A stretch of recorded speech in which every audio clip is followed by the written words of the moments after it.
एक धूप वाली सड़क पर आरव और नैना की हंसी एक साथ खेलते हुए गूंजती है। अन्य बच्चे भी शामिल हो जाते हैं, जिससे हवा खुशी और हल्के फुल्केपन से भर जाती है। कक्षा में आरव और नैना एक दूसरे को चुपके से देखते हैं। उनकी गुप्त मुस्कानें एक मौन संवाद बुनती हैं। पाठ के बीच नैना आरव की ओर देखती है। उसकी जवाबदेही मुस्कान उनके अनकहे आदान प्रदान को पूरा करती है। आरव शहर छोड़ने की तैयारी करता है। उसका दिल अनकहे विदाइयों से भारी है। नैना उसे विदाई देने आती है।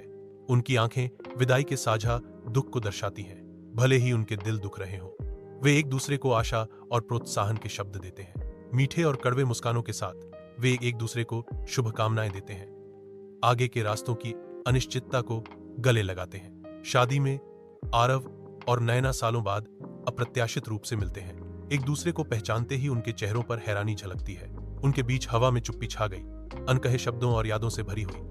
उनके चेहरों पर एक सौम्य मुस्कान खिलती है, जो साझा इतिहास की एक मौन स्वीकृति है। आरव और नैना चांद की मंद रोशनी में कंधे से कंधा मिलाकर चलते हैं। घुमावदार रास्ते पर उनकी आकृतियां सिलहूट में दिखती हैं। आरव बोलता है, उसकी आवाज चांदनी में धीमी है, कहीं खो गई थी तुम। नैना जवाब देती है, उसकी आवाज एक आरामदायक प्रतिध्वनि है, अब तो मिल गई हूं। पार्क में आरव और नैना एक साथ बैठते हैं, क्योंकि धूप पत्तियों से छनकर आती है। आरव नैना को देखता है, धीरे से बोलता है, हमें भविष्य के लिए योजनाएं बनानी चाहिए। नैना आरव की ओर देखती है और धीरे से मुस्कुराते हुए जवाब देती है, हाँ, और हम साथ चलने का वादा करते हैं। आरव और नैना धूप से सराबोर सड़क पर एक साथ चलते हैं, अपने बचपन के परिचित आनंद को फिर से खोजते हुए।